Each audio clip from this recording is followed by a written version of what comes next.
Quand je pose le pied à Prague, j'ai l'impression de plonger dans un conte. Dans la citadelle du château, je rejoins Zdenka. Elle a des histoires passionnantes à partager. Alors ici, c'est la rue Eldor. Elle s'appelle comme ça pourquoi? Il y avait des orfèvres ou il y avait... Oui, en effet. Elle s'appelle rue Eldor parce qu'il y avait des orfèvres qui vivaient et travaillaient ici au XVIIe siècle. Elle est entourée de beaucoup de légendes, de mythes. L'une de ces légendes, c'est qu'il y avait ici des laboratoires d'alchimie. Moi, j'aimerais bien en savoir un peu plus sur l'alchimie quand même, parce que ça, c'est très mystérieux pour moi. Je m'immerge dans l'univers fantastique de ces alchimistes à la découverte de Prague, ville de lumière et de mystère.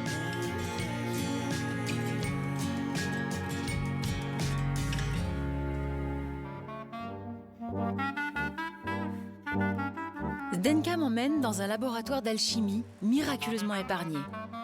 C'est l'une des rares maisons à avoir été préservée quand l'ancien ghetto juif a été rasé à la fin du XIXe siècle. Elle abritait des savants au service d'un empereur à la personnalité intrigante, Rodolphe II. C'est là qu'au XVIe siècle, le souverain du Saint-Empire romain germanique a fait construire un atelier d'alchimie. Alors ici, qu'est-ce qu'il y a autour de nous? On est dans quoi comme genre de pièce? On se trouve dans la salle de travail des alchimistes qui faisaient leurs recherches ici à l'époque de Rodolphe II.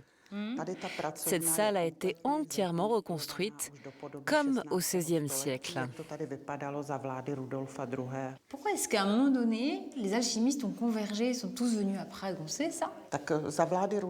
Rodolphe II aimait beaucoup les sciences occultes et l'alchimie en particulier. Sous son règne, Prague était 4 fois plus grande que Paris. Elle était très attractive. L'empereur invitait à sa cour tous les alchimistes, les sages de l'époque, les astronomes, astrologues. Ah oui? Qu'est-ce qu'ils faisaient par exemple, on sait? Parce que c'est curieux, pour un prince, pour un empereur plutôt même, il était censé avoir autre chose à faire que de faire des expériences d'alchimie, non? Justement, l'Église avait envoyé un confesseur pour le remettre sur le droit chemin. Rodolphe II était un empereur un peu à part, un personnage étrange qui s'intéressait à tout ce qui était nouveau. On dit d'ailleurs qu'il avait des petits laboratoires au château où il faisait lui-même des essais. Allons-y. Oups, pardon.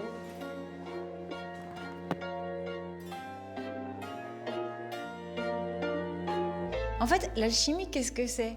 Comment vous définiriez ça? L'alchimie était une science sérieuse. Ça date de l'Égypte ancienne. C'est un peu l'ancêtre de ce qu'on appelle aujourd'hui la chimie.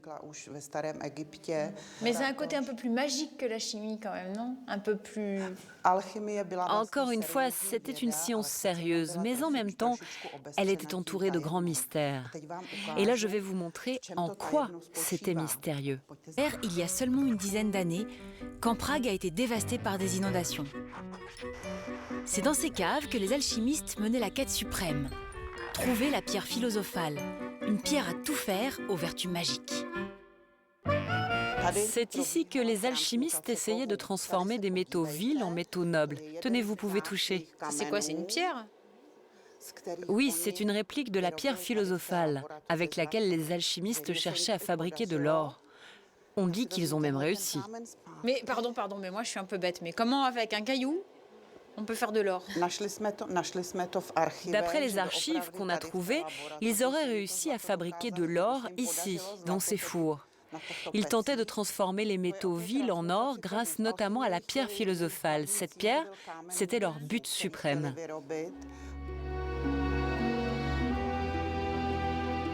Les alchimistes ne se limitaient pas au domaine de la physique et de la chimie. Ils menaient aussi des réflexions d'ordre philosophique et théologique. La pierre philosophale est restée le symbole d'une quête de perfection jamais atteinte. Mais ils ont laissé des recettes un peu, on sait, il y a des légendes, il y a des histoires. Leurs notes étaient écrites en cryptogramme qu'on n'a jamais pu déchiffrer. Donc malheureusement, je ne peux pas vous donner la recette sur l'or.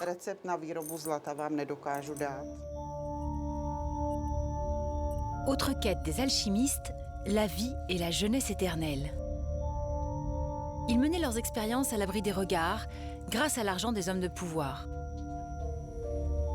J'entre dans la cave où ils distillaient leurs potions. À l'époque, au XVIe siècle, l'alchimie c'était perçu comment? C'était un peu quelque chose d'occulte, une superstition, parce que, je sais pas, là on est loin, on a pris quelques couloirs, on est bien caché quand même. Je pense qu'il y avait des gens qui y croyaient vraiment, qui voyaient ça comme une science sérieuse. Il y en avait d'autres qui l'associaient à la sorcellerie. Il y a même des personnes qui ont été brûlées à cause de ça d'ailleurs. Ah oui, donc en fait, l'alchimie et la sorcellerie étaient finalement assez proches. C'est pour ça qu'on se cachait. Oui, c'est ce que certains Et alors, pensaient. il y a d'autres endroits un peu secrets qu'on peut voir avant que je reparte. Oui, justement derrière vous. Je vais vous montrer. Allez, alors je vous suis. Hop là. Vous êtes mon guide dans cet endroit secret. Vous pouvez toucher ici. Ça, c'est l'entrée du tunnel qui menait au château de Prague. On dit que Rodolphe II passait par là pour venir au laboratoire, discuter avec les alchimistes. Et alors cette porte aujourd'hui, elle est fermée. Elle mène plus nulle part. Aujourd'hui, tout est condamné.